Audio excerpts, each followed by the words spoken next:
tatawagin ko sa inyo, ayan, pinirito muna yung fish, then ito yung mga sahon, sibuyas, tsaka kamatis, depende sa inyo kung ano pa ang ilagay nyo sahon.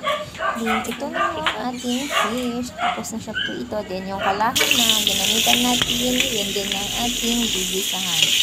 So ayan na, igisa natin ng sibuyas, kamatis, then halo-haloin ng mabuti, at saka para masarap.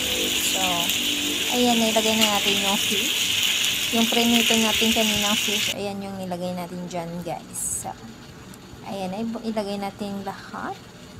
Diba? Ang sarap niyan, guys. Kung sino nakakain niya, mag-comment kayo kung anong tawag sa inyo ng ganyang luto. So, ayan yung aming fish. Ang tawag ba sa fish na to? Ewan ko, nakalimutan ko yung pangalan ng fish na iyan.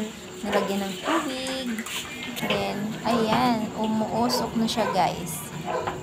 Ilagay ang egg.